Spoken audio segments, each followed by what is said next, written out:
उचरे दालान चढ़ी सुतल छहो बाबा, उचरे दालान चढ़ी सुतल छहो बाबा, आहो बाबा कैसा न बरहमा।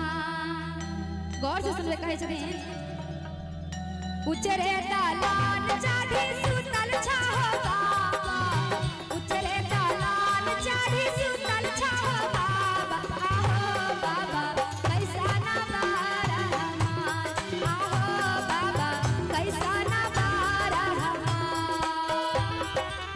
तोहरी ओबर भले भल के बेटी, तोहरी ओबर भले भल के बेटी, आगे बेटी नहीं जानी करम तोहार, आगे बेटी नहीं जानी करम तोहार। और देखियो बाबा कहलखिन नहीं जानी करम तोहार, हल्का कनिए के उठैयो हल्का।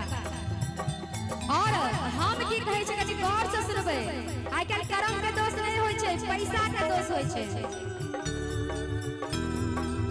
हमारी कारमा भले भल हो बाबा, हमारी कारमा भले भल हो बाबा, आहो बाबा नहीं जानी धारा मत तोहार, आहो बाबा नहीं जानी धारा मत तोहार। आगे बेटी कैसा न करम तोहार, आगे बेटी कैसा न करम तोहार। ब्रह्म समाज दुल्हा दुल्हन सरकार की जय हो।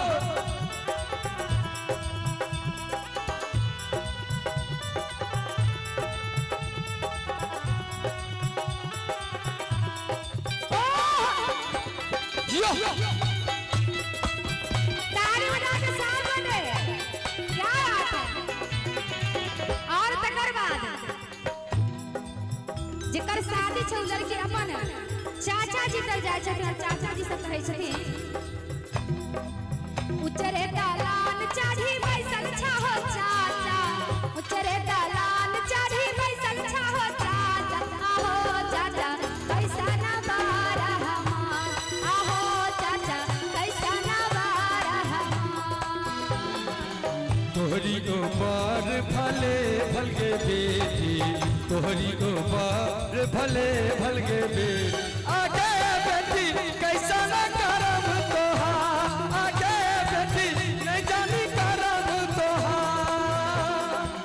हमारी कारमा भले भल हो चाचा, हमारी कारमा भले भल हो चाचा, आहो चाचा नहीं जानी धारा मत तोहार, आहो चाचा नहीं जानी धारा मत तोहार।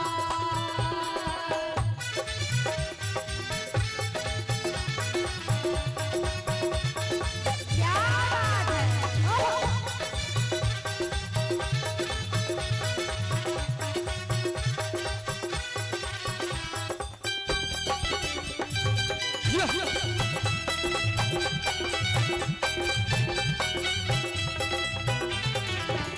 और तकर बाद अपन भैया सहोदर तर जाय छथिन, और ई आस लगा के जाय छथिन कि हमर सहोदरा भैया तो बताइए देते कि घर बर केहन छै।